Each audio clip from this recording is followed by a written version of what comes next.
Épilogue. Une chanson surprise. 24 juillet 2026. Mon mari et moi assistons au concert Poussière d'or de Stéphane Escher au Palais des Festivals de Cannes. Le spectacle est intime, profond, lumineux. Je me laisse porter par ses mots, les silences et la musique. Au fil des chansons, un poème que j'avais écrit il y a plus d'une douzaine d'années refait soudain surface. Une évidence s'impose à moi. Il doit devenir une chanson. Je ressens profondément que c'est la manière la plus juste d'honorer mon père. Cette idée m'habite tout au long du concert. 25 juillet 2026. Le lendemain matin, je m'installe pour méditer. À ma grande surprise, une mélodie surgit presque immédiatement. Elle est là, claire, évidente, insistante. Je l'accueille en souriant et la fredonne sans arrêt. Je suis ce que j'entends avec les intensités et les silences qu'elle impose, et j'essaie de les chanter tels que je les perçois. Mon père était musicien et compositeur. Toute sa vie, il a parlé avec les notes. Je sens que cette mélodie est la sienne et qu'il me la communique d'âme à âme.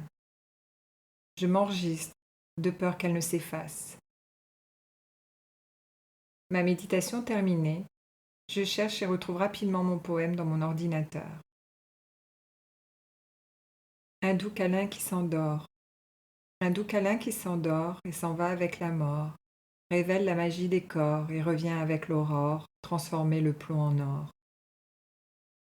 Un doux câlin qui s'endort et s'en va avec la mort, rappelle les âmes qui s'ignorent, se retrouvent une fois encore et découvrent qu'elles s'adorent.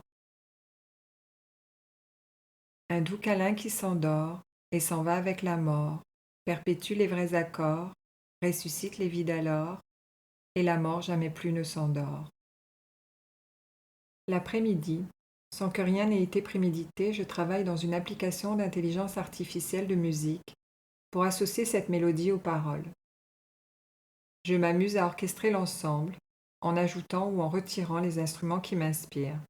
Piano, violoncelle, guitare, harpe, flûte traversière, violon. La chanson naît presque dans un seul souffle. Ce n'est que pendant que je la crée que je réalise la coïncidence. Nous sommes le 25 juillet, exactement 2 mois jour pour jour après le départ de mon père. Et c'est précisément aux mêmes heures que celles où il s'éteignait que cette chanson prend vie. En la réécoutant plusieurs fois d'affilée, une évidence s'impose à moi. Les paroles, je les ai écrites il y a des années. Elles attendaient simplement leur musique. Toute sa vie, mon père a joué, composé et dirigé la musique. Toute ma vie, j'ai travaillé avec les mots. Pour notre œuvre commune, il m'a offert la musique. Je lui ai offert les paroles.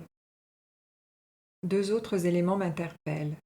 Notre nom de famille est Ravel et mon grand-père, résistant pendant la Seconde Guerre mondiale, avait choisi comme pseudonyme Boléro. Comme si, sur plusieurs générations, la musique traversait discrètement notre histoire familiale. Et puis, il y a maintenant cette chanson, une voix d'homme, une voix de femme. Je ne l'avais pas pensé ainsi. C'est l'intelligence artificielle qui me l'a proposée. En les entendant se répondre, j'ai le sentiment que cette musique poursuit une conversation que la mort n'a pas interrompue. Elle réunit les notes de mon père et mes mots, sa musique et mon écriture, son héritage et ma voix. Je m'étais dit à sa mort que c'était dommage que nous n'ayons pas enregistré les messes qu'il avait composées. Et voilà qu'il m'offre de là où il est la transmission qui n'avait pas eu lieu. Il me démontre ainsi qu'il n'est jamais trop tard et que les liens que nous avons avec ceux que nous aimons ne disparaissent jamais. Ils changent juste de forme. Et parfois, lorsque le cœur est prêt à les entendre, ils deviennent source d'inspiration, de création, de paix et de grande joie. Je referme aujourd'hui cette série de podcasts avec une immense gratitude. Gratitude pour mon père, gratitude pour ce chemin parcouru, gratitude pour cette voie retrouvée, gratitude pour ce dernier cadeau inespéré. Une chanson que je n'aurais jamais imaginé écrire seule. Une chanson que j'ai le sentiment d'avoir créée avec lui.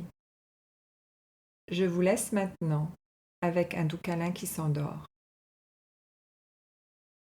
Peut-être entendrez-vous simplement une chanson. Moi, j'y entends un père et sa fille qui se sont retrouvés sur la même fréquence pour jouer la plus belle des chansons, celle de l'âme.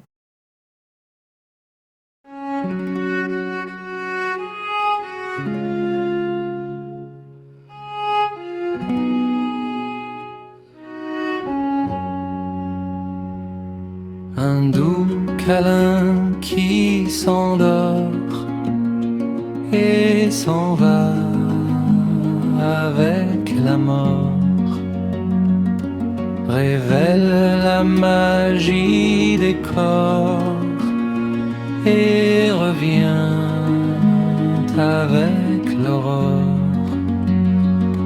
transformer le plomb en or.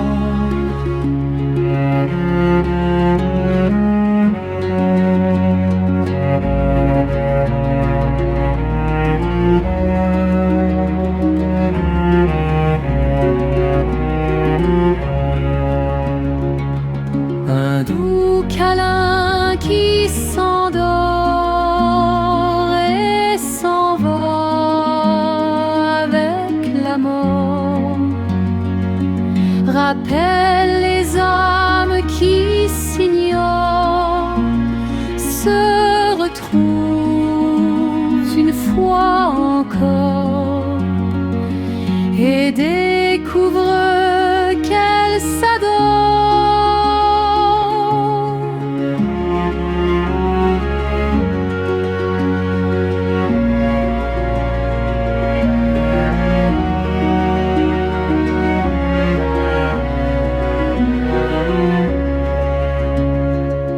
Un doux câlin qui s'endort et s'en va avec la mort, perpétue les vrais accords